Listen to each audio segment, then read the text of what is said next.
بسم الله والحمد لله والصلاة والسلام على رسول الله صلى الله عليه وسلم. بوتاجاز ايزر القديم هيتعمل تعديل، نشغل الفرن والشواية مع بعض في نفس الوقت من غير ما نلغي عين. البوتاجاز ليه 3 تعديلات. ممكن تعديل بتلغي عين صغيرة اللي هي اللي ورا على الشمال، يا اما بتخليها بتشتغل مع الفرن، بتعمل تعديل. التعديل التالت اللي هو معانا اللي انت هتعمل تزود محبس تاني مكان زرار الكهرباء بتاع الاشعال. طبعا هو بايظ، واصحاب البوتاجاز قال لك مش مشكله، احنا مش عايزين اشعال، فانا هاخد الصبع بتاع الاشعال هشغله للشوايه، يبقى انا هزود محبس. وده احسن تعديل بيتعمل، ده اللي احسن تعديل بيتعمل. ما بنجيش جنب العيون اللي فوق، ولا بنلغي حاجه ولا بنعمل فيها اي حاجه. المهم احنا بنشيل العيون كده وبنرفع الوش، احيانا مربوط مسامير واحيانا لا. ادي العين الشوايه اهي، دي هتتنقل مكان المفتاح ده، الشوايه هتيجي مكان المفتاح ده.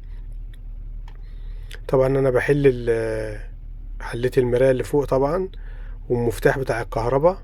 انا لسه ما حلتش المرايه، المفتاح بتاع الكهرباء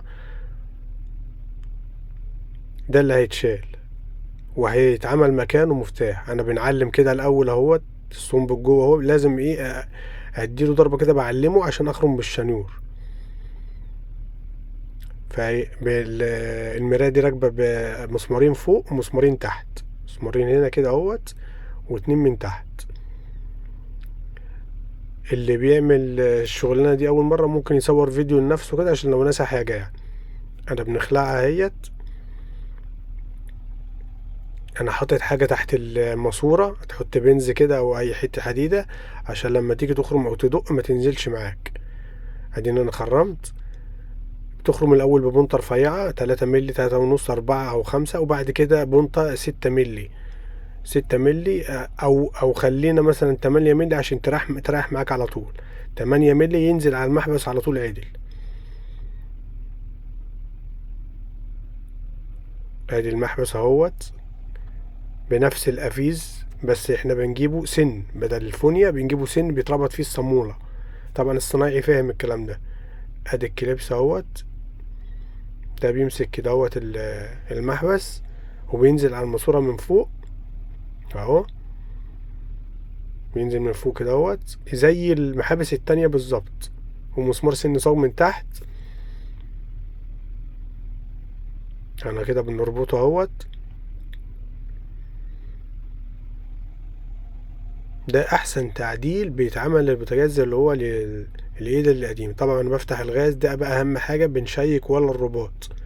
طبعا اللي بيعمل، انا راجل صنايعي، لو لقيت تنفيذ طبعا هعرف، مش هخاف ولا هجري. لكن اللي عايز يشيك بيجيب سفنجة فيها بريل كده ويرغيها جامد ويشوف لو في ريحة غاز يعني، لو يشوف التسريب منين. لو في 1% يبان معاك بالزيت الصابون، يمكن زيت الصابون احسن من الكبريت برضو. احنا بنحل الماسورة اهو، دي اللي هتتنقل على الشواية، على المحبس الزيادة. والفرن احنا مجناش جنبه، الفرن زي ما هو. بنعدلها بالبنز كده، التكسيحة بتاعتها بخليها عدلة قصاد المحبس عشان لا اغير دبلة اللي هي بالبلة، ولا اغير صامولة ولا اي حاجة. هي نفسها، هي نفسها تركب على المحبس. الشغلانة بقى التانية اللي مهمة جدا، كده المحبس كده تمام، كده المحبس تمام. دي بقى اللي اهم حاجة. طبعا دي مفتوح، فاللي هيفتح كده هتطلع غاز، تمام. في دي هتتطبب، هنجيب ماسورة صغيرة بالصامولة بتاعتها كده، صامولة زي اللي كانت راكبة في الماسورة وفيها بلبلة، بسدها من قدام ومن عند البلبلة كده او الدبلة، بسدها برضو تفلون في اي حاجة كده اهوت تتسد. ده كده احنا لغينا الروح التانية. انا طبعا الخرم اهو بتاع الماسورة، فانا هطبقه كده، طبقه خالص واسد الماسورة برضو. يبقى الماسورة هتركب، الصامولة هتركب كده هي متطببة، عشان حتى لو حد فتح بالغلط مفيش خوف. دي اهم حاجة في الشغلانة. التعديل احنا اطمنا عليه وكل حاجة، لكن ما ينساش انه يلغي الروح التانية بتاعة البوتاجاز، دي اللي اهم حاجة. وبعد ما اخلص هراجع عليه اهو، انا فاتح كده انا كده فاتح مطرح الشوايه القديم كده، مفيش حاجه الحمد لله. بوتاجاز ايديال القديم دوت، اللي عنده واحد زي ده يعني كويس جدا وكويس وعملي ومفيهوش مشاكل كتير. وممكن صاحب البوتاجاز يعمل يعني اللي اي عطل ممكن يبعتهولي وابعت له فيديو هو يعمله بنفسه، انه متاح يعني انه يعمل فيه اي حاجه. لكن في حاجات بتبقى لازم صنايعي. طبعا في شويه شغل في الفرن، طبعا انا مجرب النار الاول وبعد كده هوريها لكم النار في الاخر الفرن والشوايه عاملين ازاي، بس انا جربت اهم حاجه التعديل. دي النار اهي،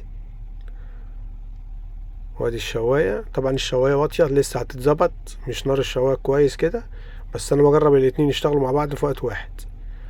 النصيحة التانية والمهمة برضو ان انت مشغلة في فرن والشواية مش شرط بقى ايديال معمول له تعديل ولا لا، ايديال فريش كريازي يونفرس، اي بوتاجاز بيشتغلوا الاتنين مع بعض من وقت للتاني يبص على الشواية ممكن تطفي، سواء 4 شعلة او 5 شعلة. يبص على الشواية الاول ممكن تطفي بعد شوية. وهي طبعا طفت مني والحمد لله عملت ليها تعديل كده اهوت في التهوية من ورا، بس ان شاء الله اعمل لكم فيديو عليه مخصوص لوحده. ادي جربت اهوت ووريت لكم نار الفرن والشوايه كده كله تمام. 2 3 4 5 وادي 6 بتاع الفرن. السلام عليكم ورحمة الله وبركاته.